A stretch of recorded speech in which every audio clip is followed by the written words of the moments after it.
সরকার নির্ধারিত দামের চেয়ে বাজারে বেশি দামে বিক্রি করতে পারায় সরকারের কাছে ধান বিক্রি করছেন না কৃষকরা। ফলে ধান কেনার লক্ষ্যমাত্রা পূরণ হচ্ছে না জয়পুরহাটে। বিস্তারিত জানাতে যুক্ত হচ্ছেন সহকর্মী আলমগীর হোসেন। আলমগীর, লক্ষ্যমাত্রা পূরণে এখন কি ধরনের উদ্যোগ নেওয়া হবে জানাবেন।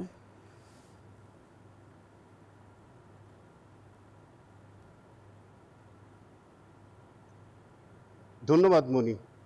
শস্য ভাণ্ডার খ্যাত জয়পুরহাটে এবার ৬৯,৮৫০ হেক্টর জমি থেকে ধান উৎপাদন হয়েছে ৪.৫ লাখ মেট্রিক টন।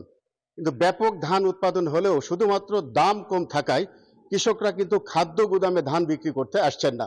কৃষকদের কথা, বাজারে যেখানে ৩৫ থেকে ৩৬ টাকা কেজি দরে ধান বিক্রি হচ্ছে, সেই ধান কিন্তু খাদ্য গুদাম কিনছে মাত্র ৩৩ টাকা।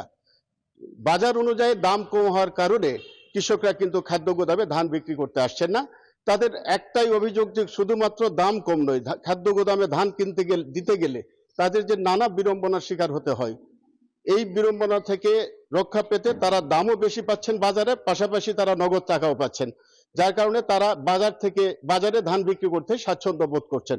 কৃষকদের দাবি, বাজার থেকে যদি ধানের দাম সরকার বেশি দাম করত, তাহলে যত কষ্টই হোক তারা ধান কিন্তু খাদ্য গোদামে বিক্রি করতেন।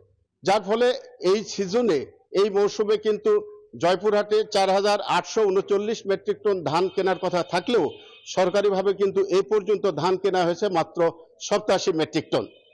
তো এই হচ্ছে জয়পুরহাটের সর্বশেষ ধান কেনার খবর। জি, ধন্যবাদ আলমগীর আপনাকে।